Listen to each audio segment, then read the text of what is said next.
Nomor satu, radikalisme egois, kemudian ras. Radik artinya akal. Radikalisme adalah orang yang berpikir berangkat dari akal. Nah, kalau hanya terbatas kepada akal, maka minimal paling tidak akan menjadi eksklusif. Agar kita melihat tawasul harus menggabungkan antara nas dan akal. Quran dan hadis saja minimal eksklusif. Bisa-bisa radikal, bisa-bisa teroris. Wa malam yahkum bima anzal kafirun, semua kita ini semua mengenal tauhid. Ayat itu. Tapi kalau ingin bersikap benar harus digabungkan dengan akal. Akal saja liar, Quran hadis saja ekstrim. Kalau Quran hadis digabung dengan fahmul rajih, fiqhul sahih, pemahaman benar, akan lahirlah pendapat atau sikap yang tawassut moderat. Jadi saya katakan Imam Syafi'i menggabungkan Quran hadis dan akal yaitu ijma qiyas. Akal kolektif ijma, akal individual qiyas. Imam Asy'ari beristihad menetapkan sifat wujud itu juga hasil akal beliau. Di Quran tidak ada Allahu wujudun, nggak ada itu. Ada Allah Samad Basirun, Khabirun, Latifun. Tapi Allah wujud itu istilahnya Imam Asy'ari. Itu pula Imam Ghazali ketika mengharmoniskan antara zahir dan batin, antara syariat dan hakikat. Dalam kitab Ihya, separuh awal bicara syariat, separuh kedua bicara munjiat dan muhlikah. Rub'ul munjiat dan rub'ul muhlikah. Ektas positif dan ektas negatif. Ya, kata sendiri lah dengan paham. Kemudian ada yang buku. Jadi apakah itu semua orang bisa? Nah, kalau tidak bisa tidak ikut Syafi'i aja dong. Karena kita nggak bisa, maka ilmu itu kewajiban itu bukan beristihad, mengajak semua umat Islam, ayo pada itu ulama. Gak boleh lepas dari salah satu mazhab, salah satu Asy'ari dan Maturidi, salah satu Imam Junaid dan Ghazali. Kita wajib menggiring, membimbing umat agar ikut beliau itu. Beliau yang al-aimah al-mu'tabirin, al-aimah yang sudah diakui ilmuannya. Tidak ada satu orang pun yang menganggap Imam Syafi'i kurang pintar, tidak ada. Orang Barat pun menganggap Imam Syafi'i itu jenius, cerdas, akori. Semua orang Barat pun menganggap Syafi'i jenius. Maka kita menggiring masyarakat Islam, ayo ikut ulama. Tanpa ulama kita tidak akan benar. Waliya'lamal ladzina utul ilma annahul haqqu min rabbik. Kebenaran dari Allah harus dengan alladzina utul ilma. Tanpa alladzina utul ilma kita tidak mungkin dapat al-haqqu min rabbik. Kemudian MUI dengan Syiah itu dengan Jami'atul Ulama bukan saya, tapi Jami'atul Ulama wal Hufaz yang ketuanya Pak Muhaimin Zain, bukan saya. Pak Muhaimin Zain Wal Hufaz MUI kerjasama dalam mengadakan musabaqah, mengkaji Al-Quran dan qiraat. Karena mengadakan musabaqah itu minimal 5 miliar, tidak bisa banyak. Nah, yang pertama kali mengadakan musabaqah tilawatul Quran itu NU tahun 62.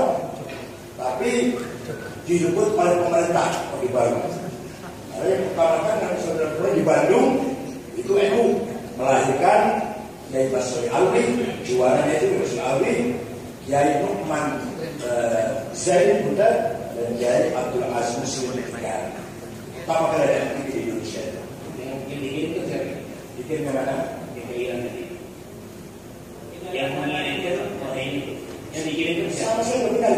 Yang MUI itu silakan tanya pada Pak Wahyu Zain. Yang MUI itu jawabnya itu bukan saya. Kalau yang mengirim mati, kalau menjadi terbuka saja Pak ya. Saya bukan tidak enggak. Yang mengirim mahasiswa itu Pak Hashim bukan saya. Periode saya sama sekali tidak pernah mengirim mahasiswa ke ini. Wallahi enggak. Yang bekerja sama dengan dia itu Pak Hashim. Seminar sampai 3 kali dengan Iran. Yang mendatangkan Presiden Ahmad Najat di PBB itu Pak Hashim. Waktu periode Pak Hashim bukan saya. Hadirlah Presiden Ahmad Najat ke PBB itu. periode saya. Kalau periode saya kemarin saya sekali nggak pernah berkunjung ke Iran. Kalau nggak pernah. Silakan saya tanya sekarang saja. Yang berangkat ke sana itu 3 orang ya, 3 mahasiswa S2. Ketika periode mahasiswa bukan periode saya. Ya, masih ribuan. Saya nggak pernah sama sekali. Apalagi 1000 orang, 1 orang nggak pernah.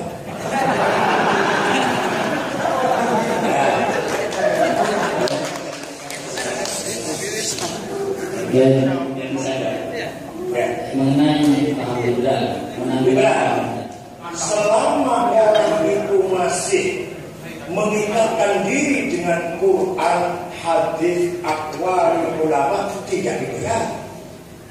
Nah kalau saya ngomong suatu pola Ghazali, pola Asy'ari, pola Abu Qasim Al-Junaidi Baghdadi, pola bahas Asy'ari, pasti berat. Liberal itu kan sama sekali menafikan nas, gak pernah berdasarkan Quran, anggap remeh dan hadis, anggap remeh kepada aqwal ulama, liberal baru. Saya dari ngomong pasti pola Ghazali, pola Asy'ari dan seterusnya. Pola bahas Asy'ari, dan liberal. Ya, kemudian tidak benar. Tanda saya nggak begini, tanda saya nggak benar. Saya tahu, tapi saya nggak pernah jawab. Nanti orang tahu sendiri. Dari awal saya tahu sudah, tapi nggak pernah saya jawab. Oke. Masalah apa? Pertama masalah jilbab dan jilbab sebagai budaya. Imam Abi Abdurrahman Ibnul Jauzi kitab Akhbarul Haqqaq wal Mughafalin halaman 19. Wa min alamatil humqi tulul lihya. Ada kitabnya Ibnu Jauzi. Qala Ahmad bin Qais at-Tabi'i, qala Ibnu Sirin at-Tabi'i. Muawiyah pernah dikritik oleh orang. Apa aja? Alah, gak usah ngerti saya tahu kamu goblok. Kau tahu saya goblok dan jenggotnya yang panjang. Muawiyah. Kalau Ibnu Sirin mengatakan semakin panjang jenggot semakin tahu gobloknya. Ibnu Sirin. Tapi sebatas kau betul. Pidato saya di PKB ada Maulid Nabi saya sama. Ada tulisannya kecuali jenggotnya Syekh Muhammad bin Al-Maliki. Beliau berjenggot tapi hafal Quran, hafal hadis, alim, itu saya hormat. Kalau hanya jenggot tapi gak berilmu, saya tidak hormat. Maksud bukan kriteria ini, bukan sana.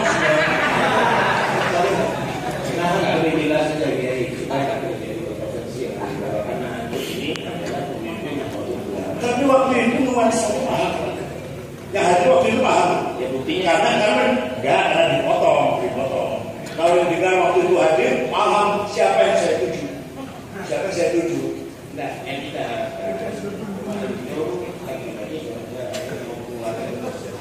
berbicara itu sekiranya semuanya akan paham.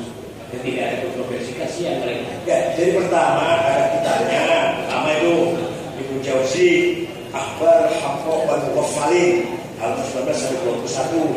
Yang kedua ada tulisan pidato saya itu kecuali Syekh Muhammad bin Al-Maliki maksudnya begitu.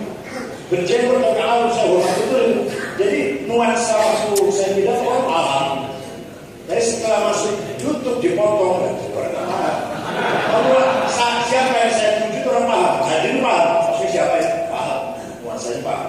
Bukan hanya jenggot tapi ilmu itu. Kemudian kebanyakan ulama tidak mendukung saya.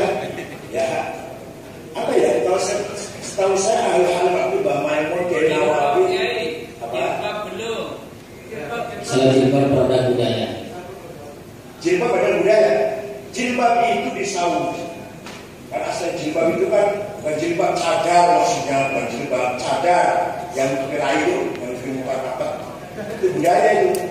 Nah, di Saudi Arabia itu orang perempuan tutup muka. Walaupun orangnya nenek-nenek kulit hitam tak kuning, tutup mukanya. Ngapain itu? Mau dibuka pun saya tidak tertarik kok. Tidak artinya apa? Budaya. Anda berbicara bukan kiai-kiai. Kalau bicara budaya, kemudian mereka menyadari kepada kita bahwa itu ada di dalam kitab tafsir. Karena ada iya, menutup wajah. Semua Jadi kita tafsir juga ada, bukan semuanya. Anda bicara ke kiai, ini masalah umum.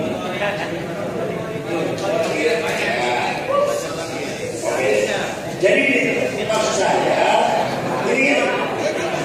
saya, jangan hanya cadar.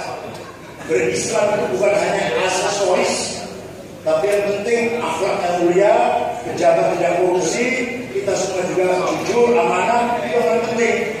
Bercadar tapi hatinya takabur, berjenggot hatinya hasud, dengki, agama bangkok, percuma itu. Tidak bercadar, sombong lah itu kejahalan.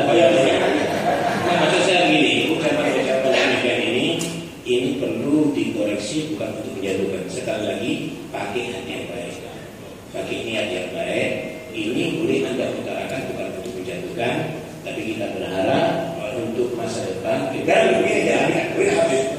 Kalau cadar dibesar-besarkan, berarti ibu-ibu nyanyi kita tidak pakai cadar. Ibu nyanyi. Jangan pakai begitu sebenarnya. Tidak pakai istilah itu begitu ya. Itu berarti tidak punya jangan. Enggak. Ya, makanya mengatakan cadar itu istilah jangan begitu pakai hip-hop. Kita itu harus semua jangan.